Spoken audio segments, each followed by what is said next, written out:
dal leen ak jàmm ñu koy tàq yéene kaay xëyndoo tàmbali ko le point quotidien yéene kaay bi nag ni Macky Sall moo ngay tàggatoo Macky Sall ni ki démb tàggatoo na ci kanamu xalif général des mourides li ci kanam mooy dàq li di ci ginnaaw xalif bi loolu la ko dalee tontu Macky Sall wax ko ne nag ni ki déwén ak jàmm keneen dina toog fii di président boo xamante ni si mooy def boobu le ziar nag yéene kaay bi ne le quotidien ni Macky Sall nag amal na cant dajeem nag Macky Sall xal mu xamle rek moo di dina fexe rek boo veyee ci li nga xamante ni moo di kaaraange askan wi ak seen moomeel ci li nga xamante ni si moo ko dese nag Macky Sall nag ni ki démb demoon ca Touba fa la tàggatoo mi réew ma nag sëñ Bass Abdou Khadre porte-parole da nee na Macky Sall lii nga am bénédiction la maanaam nag ñaan la woo xamante ni mu ngi tukkee ci xale bi loolee tax nag nga am sorti bu rafet bi génn gu rafet bi Walfadjri quotidien di kat ci ngan googi Macky Sall la mu seq waxtaan ak xalif général des mourides Macky Sall nag nee na bii mooy sama màggal bu mujj moo ngi amal ay ndénkaane yu mu jox xalif bi nag yéene kaay bi na saal boobu nag ni ki démb xol yëpp too nag gannaaw nag message d'adieu bi nga xamante ni si Macky Sall jot na koo def sa Touba discours bu daw yaram Macky Sall nag ak li nga xamante ni si moo waral visite boobee yéene kaay bi di l'observateur moo ngi xëy di ko fesal léegi ko yéene kaay di ko feelu te naan Macky Sall nag daanaka tooyloon na xol yi démb ni ki démb foofee ca kanamu xalif boobu Macky Sall moo ngi sàkku rek ci nga xamante ni moo ko war a wuutu mu bañ a trahir ki nga xamante ni si moo di Sénégal le xalif a Macky Sall nee na nag li ci kanam mooy gën a neex seen nag fonction bi nag ren bii laay jeex année prochaine nag yéene kaay bi nee na beneen président moo war a ñëw rek teewee li nga xamante ni si moo di màggal boobee le tee mooy yéene kaay ni Macky Sall fait ses adieux à Touba Macky Sall tàggatoona ni ki démb nag foofee ca Touba foofee nag la Macky Sall càmbaree nag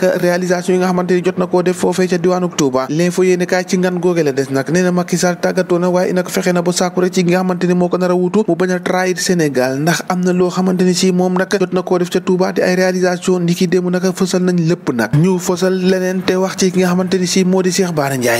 Ndiaye ni ki démb nag may nañ ko afia liberté provisoire lañ ko dal dee ngàcc ba noppi nag teg ko li nga xamante ni si moo di contrôle judiciaire moom gannaaw nag ba mu nekkee si kaso gi ay fan yéeni kaay bi ne Cheikh Bara Ndiaye mujjee naa am afia kon dina mën a màggale leneen loo xamante ni Les Échos yéeni kaay xëy na koo fësal moo di rek ki nga xamante ni si moo nekkoon médecin gynécologue bi nga xamante ni si moo doon càmbar Mama Koundé bu wax ne nag dafa ëmb kookee nag gannaaw ba mu daye woon yéeni kaay bi ne nag mujjee nañ koo jàpp police bu wax naan teg nañ ko loxo kon mbir moomee moo ngi tàmbalee leer li leeragul mooy société civile ak ñi nga xamante ni moo di waa Pastef ndax société civile boobee yéeni kaay bi di surtout nee na dafa sàkku ci waa Pastef ñu jox ko liste que 100 détenus yoo xamante ni si danañ ci dox tànk jàmm ba libéré leen waaye waa Pastef naka lànk nañ ba tëddi suuf ndax xel xalaatu naka ñuy jël ay 100 personnes di ko joxe bàyyi ñi sa des lu ñu bëgg rek mooy ñu bàyyandoo ñëpp nag ñi nga xamante ni ñoo nekk ci kaso gi waaye naka duñ jox kenn koo xamante ne ab liste ñii ñi génn ñi sa des di toog ci kaso gi loolee duñ ko nangu tey duñ ko nangu ëllëg di kàddu yi nga xamante ni si waa Pastef bu Ousmane Sonko ñoo ko dal di yëkkati libération yéene kaay di kàcc leneen naka moo di ki nga xamante ni si moo di da doon naxaate naan naka dafay gérer ay dossier bu maire bu Sangalkam famille Pape Sow boobee naka victime de redoutable escroc maanaam dañ leen a nax ci ay koppar yu bëree bëri yéene kaay bi mu ngi leeral nee na ci atum 2015 moom Pape Sow moomee naka jàppee nañ ko ci mbir mu ñu mel ndax ka ñu duppee Samsidine Konaté naka dafa doon présenté wu comme démarcheur bu procureur de la République jot na 5 millions ci njaboot bi nga xamante ni si moo di Pape Sow ngir dimbale leen mu dal di génn laataa naka muy daw arrêté le mise en cause nag jot naa lekk 31 millions ci ñoo xamante ni si fukki personne la te lam leen doon dig moo di ay visa ay contrat de travail ak i sañce ci coupe du monde 2026 boobee ndekate loolee dara amut ca